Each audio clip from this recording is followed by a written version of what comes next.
Tu sais, Gaston va encore m'occuper quelques années. Après 4 longues années passées dans le monde de Gaston Lagaffe et de son défunt créateur Franquin, Delaffe avait besoin de souffler un peu. Le simple plaisir du dessin sans l'immense pression de reprendre l'anti-héros préféré de toute une génération, il l'a trouvé dans la série culte Donjon. J'ai commencé à lire ça avant d'être auteur de BD professionnel. J'ai découvert ça en 98 avec le tout premier Donjon. Donc, c'était. Puis, tu sais, Trondheim et Sphare, pour moi, c'est deux monstres de la BD. Là. C'était vraiment très. J'étais très flatté déjà qu'il ait pensé à moi. Puis, je me suis dit, ça pourrait peut-être être une belle récréation, puis une belle façon là, de me reposer de toute l'aventure Gaston, qui était quand même très exigeante. Sphare, lui, c'est en rouge. Ah oui. Donc, tu vois, c'est cette page-là. C'est à partir de dessins sommaires envoyés de France par les pères créateurs Johann Sphare et Louis Trondheim que Delaffe a laissé son trait de crayon s'exprimer pour mettre les personnages en scène.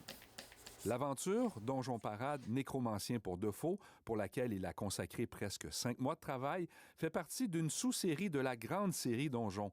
Plus de 60 albums ont été publiés jusqu'à présent. C'est une série complètement folle parce que là-dedans, t'as de tout. T'as des dragons, des lapins tueurs, t'as des histoires d'amour impossibles, t'as des zombies, t'as des clins d'œil sur notre société moderne. Une fois l'immersion dans l'univers éclaté de Donjon terminée, Delaffe s'est rapidement replongé pour un second tome de Gaston Lagaffe. Il collabore cette fois-ci avec un scénariste choisi avec l'éditeur belge Dupuis et tenu secret pour l'instant. En fait, j'avais envie de me concentrer surtout sur le dessin. Parce que Gaston, c'est vaste. Hein? Il y a beaucoup de choses en Gaston. Puis le dessin, c'est quand même déjà un bon morceau. À travers ces stimulants projets qui témoignent de l'immense estime du milieu du 9e art à son endroit, Delaffe songe à explorer de nouveaux sentiers. Pour l'instant, un genre semble vouloir s'imposer. Aujourd'hui, là, je te dirais que j'ai envie de roman graphique. Et puis là, j'ai envie de quelque chose de, je sais pas, peut-être un peu plus personnel.